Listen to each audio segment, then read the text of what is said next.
नमस्कार फ्रेंड्स, मैं पूनम तो स्वागत करती हूँ आपका अपने यूट्यूब चैनल पूनम के गीत संगीत में। बहुत ही प्यारा सा ये मज़ेदार चुटकुलेदार गीत है। कैसा लगेगा कमेंट में जरूर बताइएगा।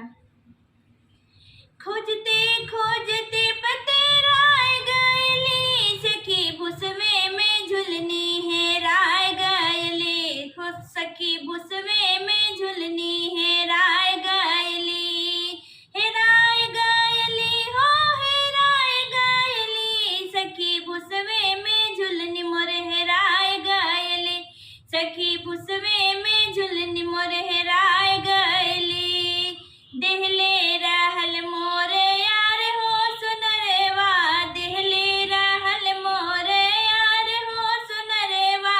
वही रे फिकिर में दो बराय गयली, सखी भुसवे में झुलनी हेराय गयली, सखी भुसवे में झुलनी हेराय गयली, हेराय गयली हो हेराय गयली। सखी भुसवे में झुलनी हेराय गयली, सखी भुसवे में झुलनी हेराय गयली।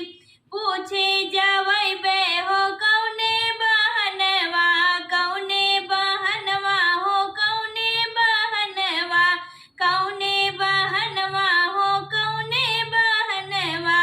सोच सोच इहे घबराय गयली, सखी भुसवे में झुलनी हेराय गयली, सखी भुसवे में झुलनी हेराय गयली, हेराय गयली हो हेराय गयली। सखी भुसवे में झुलनी हेराय गयली। सखिया सहेलिया मोर खोजदा झुलनिया, सखिया सहेलिया मोर खोजदा झुलनिया, खोजदा झुलनिया हो खोजदा झुलनिया, खोजदा झुलनिया हो खोजदा झुलनिया। खोजते खोजते पतराय गयली, सखी भुसवे में झुलनी है